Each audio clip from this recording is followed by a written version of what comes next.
Zero elemente të jashtëligjshme ka ky projekt, se ne do të tregojmë edhe kallëzime penale edhe për këtë ministër, edhe për secilin ministër. Sot këtu në sheshin George Bush përballemi edhe me një ndërhyrje të palegjshme të qeverisë qendrore, e cila ka ndaluar për herë të dytë punimet për projektin që do të transformojë këtë pjesë të kryeqytetit.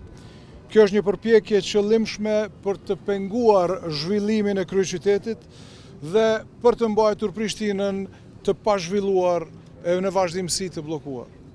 Kërkesat dhe arsyetimet për këtë ndërhyrje janë të pabaza dhe jo ligjore. Institucionet që duhet të ishin të pavarura tani po përdoren për të sabotuar të gjitha projektet madhore të kryeqytetit, duke i shërbyer kështu interesave politike dhe duke shkaktuar dëm të drejt për gjithë qytetarët e kryeqytetit e faktikisht edhe gjithë vizitorët që vinë. Projektet tona madhore, në veçanëri ky projekt, janë ideuar për me promovu dhe për ta ruajtur trashëgiminë kulturore. Shikojeni sot, jeni këtu, edhe po e shihni vetë në çfarë gjendje është kjo hapësinë, në çfarë gjendje është qendra e kryeqytetit. E projekti ynë këtë shesh e ka për qëllim që ta modernizoj, që hapësirat publike të jenë po ashtu të mirë funksionalizuara edhe paralelisht me respektu dhe me promovu gjithmonë trashëgiminë kulturore. Gjithmonë, pra asnjëherë nuk cenohet trashëgimia kulturore në kryeqytet. Dhe përkundër ftesës publike që kam bëhun për dialog, për diskutim publik me ministrin Qeku, ai refuzon me ardh, pra e kam kërku që ai të vijë së bashku me të gjithë ekspertët që po i tregojnë gjëra të gabueshme ndoshta, ose ky vet i mnicon gjëra të gabueshme dhe të jashtëligjshme për sabotim të kryeqytetit, ai nuk vjen. Pra nuk jep llogari para qytetarëve të kryeqytetit. Nuk tregon pse, nuk don me ardhur me u ballafaqu me të vërtetën. Cila është e vërteta? Asgjë të jashtëligjshme, pra zero elemente të jashtëligjshme ka ky projekt, e po ashtu edhe projekte tjera. Edhe ju siguroj që nuk do të ndalemi. Pra neve pikrisht ky ministër po na shkakton dëme të mëdha, po na i bllokon, pra po e shfrytëzon mundësitë e vet, faktikisht fol edhe në emër të policisë, fol edhe në emër të prokurorisë, jam Ermenia që është çapo diun, domethënë në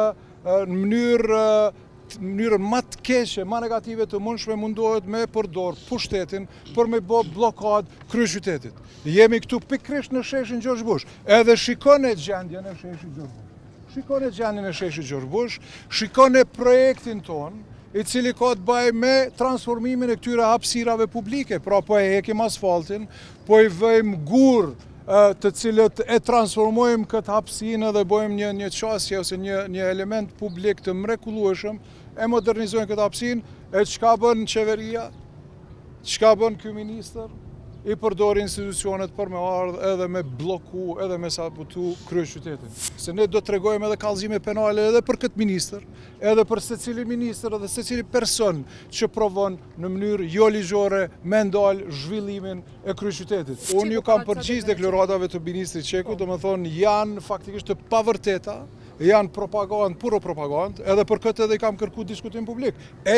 Eja të flasim para publikut, edhe ti tregoj faktet e tua, ne po i tregojmë faktet tona. Të gjitha i kemi. Zero arsye ka për me ndal ky projekt. Po ashtu edhe projekte tjera. Zero arsye.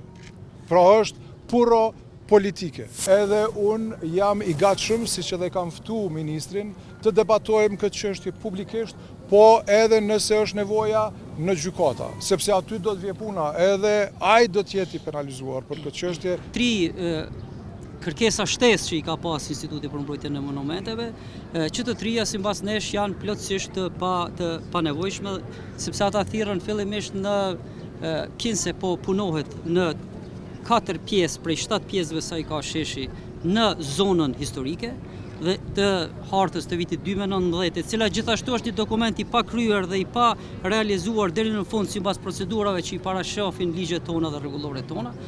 Po edhe ashtu siç është, kjo zonë nuk shtrihet në zonën historike, po sipas atij dokumenti të papërfunduar në zonën mbrojtëse, që është terminologji krejt tjetër në aspektin shkencor dhe në aspektin juridik.